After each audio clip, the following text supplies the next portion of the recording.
শুক্রবার শুক্রবার ওই ছেলেটার শহর।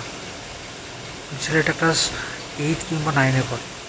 এই বৃষ্টির রাত্রিবেলায় এক্সাইড মোড়ে থেকে শিয়ালদাগামী একটি অটোতে উঠে নিজেদের প্রথম পরিচয়।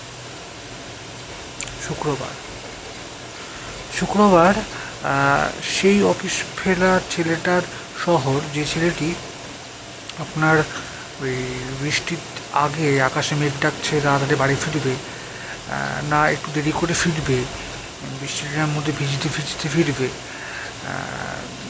সেটা চিন্তা করছে। এবং তার সাথে চিন্তা করছে দেরি করে ফিরলে বাড়িতে দেরি হয়ে যাবে, আবার বৃষ্টি আসলে ব্যাগে ল্যাপটপ রয়েছে, সেটা থেকে কোনটা করলে বেটার হয় সেটাও জানে না।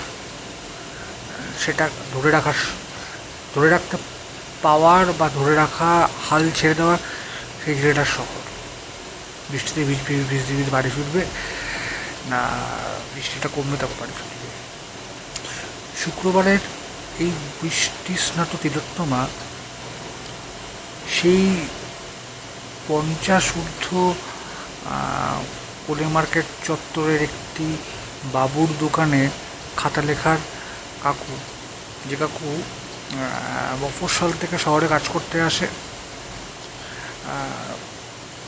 খাতা লেখার কাজ বা অ্যাকাউন্টসের কাজ, আবার রাত্রি মাত্র 6 ঘন্টার জন্য তার পরিবারকে সময় দেবে। ঠিক বাড়ি যাওয়ার মুহূর্তে বৃষ্টি আসলো। সস্তায় কিছু বাজার করে নিয়ে গেল, কালকে বা আজকে রাত্রিবেলা তার পেট পুরে একসাথে খেতে পারবে। সেই কাকুর শহর। আজ শুক্রবারের রাত, অনেক কিছু, অনেক মানুষের আশা আকাঙ্ক্ষা সব কিছু ঠিকই রাখা শহর। শুক্রবার সেই কাকুটার শহর, যে কাকুটা বাড়ির অশান্তির জন্য সেরিব্রাল অ্যাটাক হয়ে মারা যায়। কারণ জানা যায় যে তার সম্পত্তির ভাগ বাটোয়ারা নিয়ে অশান্তি। শুক্রবার তার শহর। ভালো থাকবে। শুভরাত্রি।